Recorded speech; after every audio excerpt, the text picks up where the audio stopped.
What's up, everybody, and welcome back to another episode of Lockdown 23-1. And today, ladies and gentlemen, I got 3 stories coming from the state penitentiary. All right, if you're new to this channel, we talk about all things prison related. I interview people from all across the country telling their wildest and craziest moments in prison. So please do not forget to hit the like and subscribe button if this is the content that you want to hear, and hit the notification bell because we drop this stuff every single day. Now let's go ahead and get into these 3 stories. One of them is really sad, but it's the truth. This type of shit happens every day in the prison system. I mean, we're going to get into it, but the other 2 are kind of along the lines of what we've been talking about here recently on this channel. First story is titled, Jamie Claus's Kidnapper Gets in a Fight in New Mexico Prison. All right, ladies and gentlemen. The Wisconsin man who kidnapped Jamie Claus and murdered her parents was captured on newly released surveillance video getting into a brawl at New Mexico State Prison. Now look, I've seen the video and y'all can watch it yourselves. I'm sure it's all over YouTube or these news channels. This guy was transferred from Wisconsin to New Mexico for safety reasons, okay, for security reasons.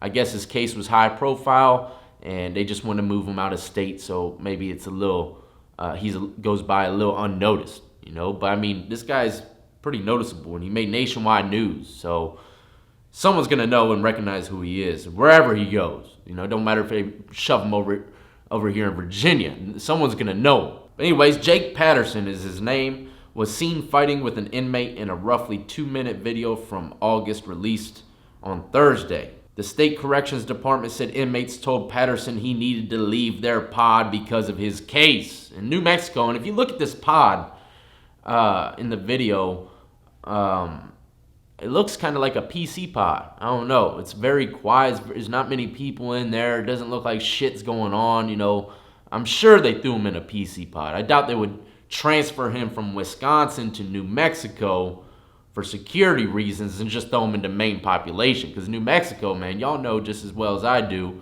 and if you don't, it's a violent ass prison. You know, it's structured, and you know, they get down. You know, the paperwork game, all that shit, you can't be going into the prison system in New Mexico with bad paperwork. And bad paperwork, for anybody that doesn't know, means bad charges, okay? Like sex offenders and stuff like that. You can't hit the main line with that type of stuff, man. A lot of prisons, you can't, but a lot of prisons, it goes unnoticed. You know, they ain't really worried about checking your paperwork. And that's what we were discussing in yesterday's video. But anyways, the state corrections department said inmates told Patterson he needed to leave their pod, okay, pertaining to his case. He kidnapped a young girl and then murdered her parents. The 22-year-old and another inmate appeared to be talking to each other in the video when suddenly the other inmate moves back, appearing to get ready for a fight, and seemingly lunges towards Patterson before Patterson throws the first punch. Patterson, the dude with the glasses, throws the first punch. But the dude in the video, he kind of lunged at him, you know, I'll never forget. Don't ever lunge at someone and think they ain't gonna do nothing. Man, I'll try to back a dude down in jail one time. I lunged at him. Boom, he rocked me right in my damn tooth. I'll never forget it, boy. I'll never try to back someone down or intimidate them with a lunge ever again, because you never know who's gonna just fire off on you. And I definitely got fired upon, you know, and I'll never forget it. Never forget you, damn dirty dog. He wasn't scared of me, not one bit. But anyways, we went to rumbling, and that's what happened in this situation. Dude lunged at him, but the weaker individual that you might think would be a prey and probably would be preyed upon in the main line. I don't think this is the main line. I could be wrong. Don't quote me on it, but that's just from what I've read and what I'm seeing in the video, and the security stuff. You know, they ain't gonna throw him in mainline. But anyways, this dude, he fired off. He fired off on this white guy that was trying to push up on him about his charges, tried to kick him out the pod. And they started rumbling, you know. And of course, he started losing towards the end in my eyes, but they popped off a beanbag round and they both put their hands up, laid down on the ground. You know, so this just goes to show you that even the guys that are in there for wild and horrible charges, man, they'll fire off on your ass too. Even though they got shitty charges, they're still men and they're still gonna fight for their lives, you know. So don't ever sleep on anybody. You know, he could have done something even worse, you know, but that's what happens when you go into a New Mexico jail with bad charges. Even if you're in PC or something, you know, them PC cats, they might get your ass too. So it is what it is. The two brawl while at least 4 other inmates watch. A prison guard fires a beanbag gun in their direction. The two stop. Patterson puts his hands in the air and lays on the ground. Inmates told Patterson to leave their prison pod after asking him what he had done, reported. Patterson told correctional officials he wanted to talk to the person who wanted him out. So he was trying to talk to the head honcho and say, probably trying to cop pleas on why they wanted him out the pod. I don't know what he was thinking doing that, but anyways, that's what he was trying to do. He wanted to talk to the person who wanted him out, and one inmate supposedly told the man to test him. Patterson is serving a life sentence after he pleaded guilty to killing the parents and kidnapping her in October 2018. He confessed to breaking into the home and killing her parents and taking claws. She was held hostage for 88 days. That's a weird number. That's a very important number in the old prison system, so it's kind of strange, you know. But anyways, that's what happened, you know. And it don't, you know, he got, man. He got. I'm sure he's gonna get got even more later on down the road. Trust and believe, you know. It don't matter. 10, 20 years goes by. It doesn't matter, man. Once you have that kind of charges and stuff on your paperwork, man, it never dies. You know, you always got to look behind your back. A lot of these dudes, they get caught slipping because they went 20 years without getting harmed. Then they get transferred to a new PC unit or something, maybe even thrown into the main line because 20 years goes by. You would think nobody's thinking about it, but they are. Someone's gonna know. Someone's gonna find out. You know, it's just how it is. But the crazy thing in this whole story is dude fired off first, you know. Even though he was in there for some shit-ass charges, he was still trying to go, man. You know, you can see him. He was getting ready, stretching. He knew what time it was, man, you know. So don't sleep on anybody. No one. The next story, ladies and gentlemen, is coming from Carson City. Carson City prison inmate faces new murder charge and stabbing. And this is why I want you to really understand. I told y'all the other day that most people that commit crimes of murder in prison are typically already in there for the rest of their lives. They're like 40 years old. They got sentenced to 20 years. You know, they're already in there for murder. So what the hell, you know? Murder ain't nothing to them. So let's go ahead and talk about this really quick. Robert Rowland, 61, has been charged with stabbing a fellow inmate to death.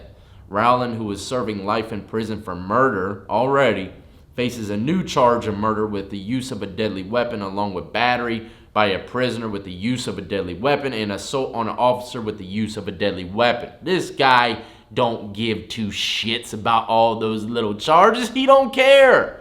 He's in prison the rest of his freaking life. You think he cares about what the hell else they're slapping on him? Now look, check this out. People will actually commit crimes like this if they got life. They're in solitaire or whatever. You know, whatever the case is, some PC unit where they only get 2 hours, 1 hour out a day, 23 and 1. These guys don't care, okay?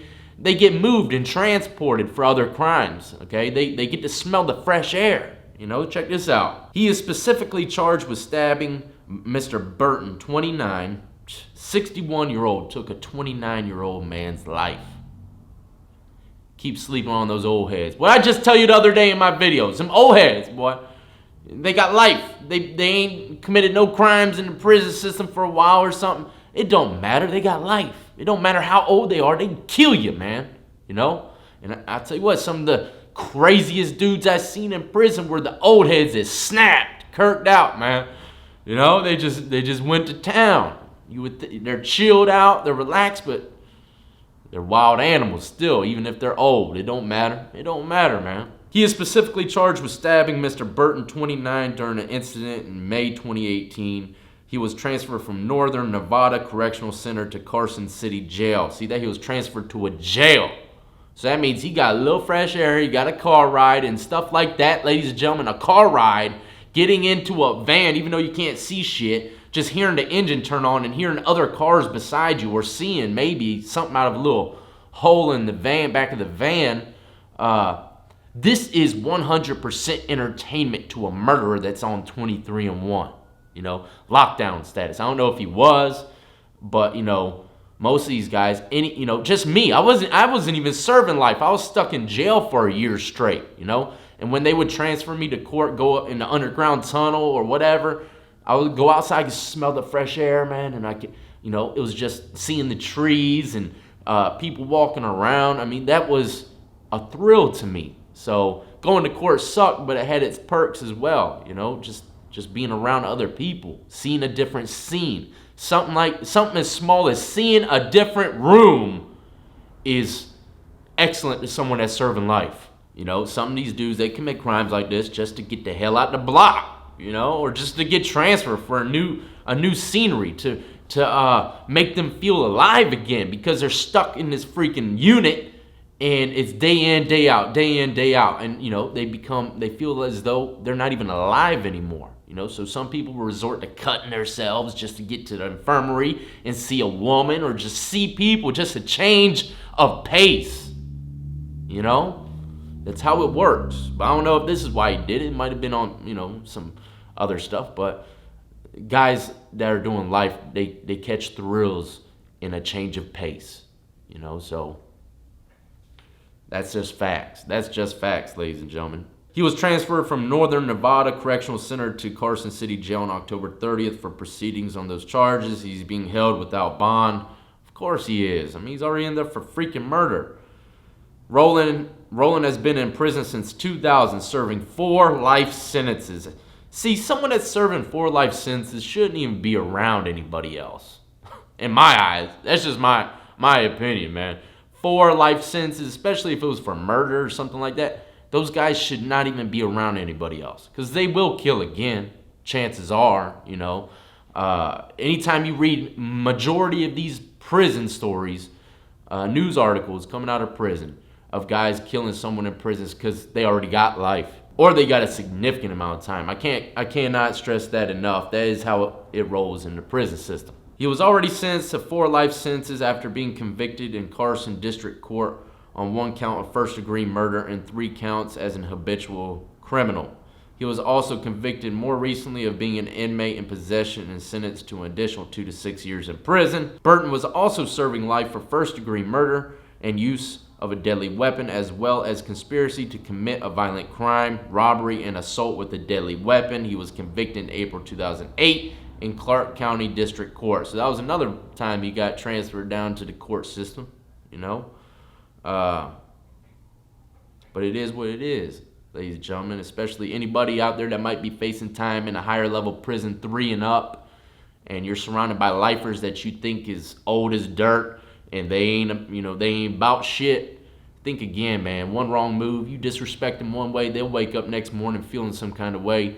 They might just snuff your freaking life out, Next one is pretty damn sad, and it's coming from Oklahoma. Family gets $10 million after death of a man left in jail cell with a broken neck. Listen to this story.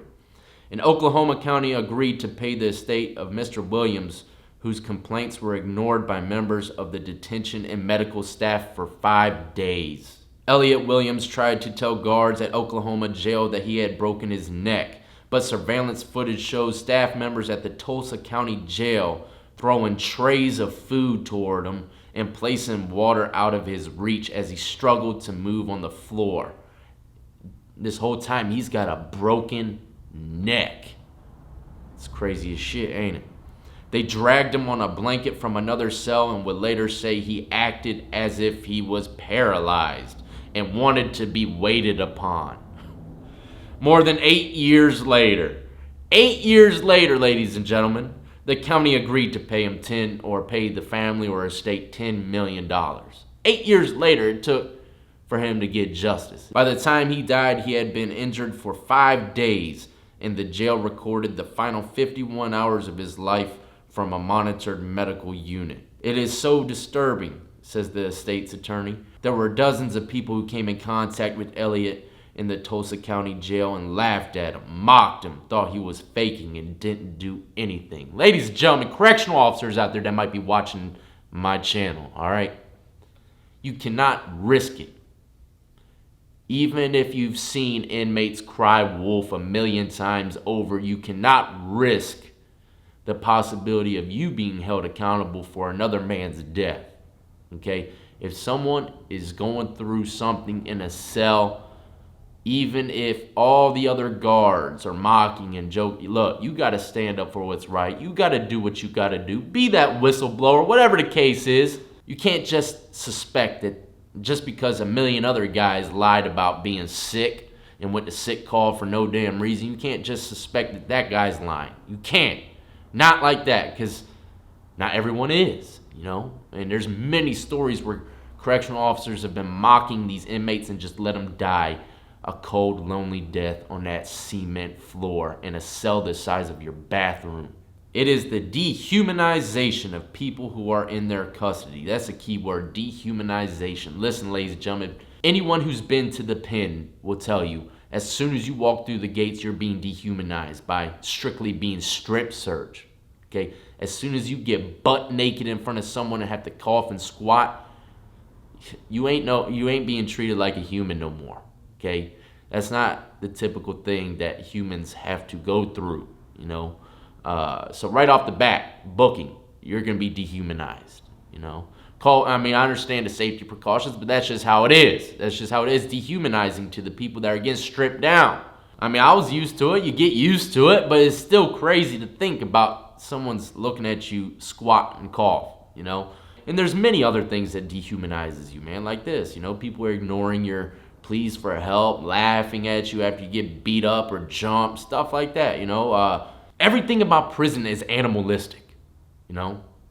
I mean, you might see some human, kind-hearted stuff going on in there every now and then, but for the most part, you're gonna see nothing but animalistic animal shit. You know, the filthiest, most dirtiest, and grimiest things you could possibly imagine, okay, are gonna be behind those walls. In 2017, a federal jury awarded the estate $10.2 million, a payment that the county then appealed.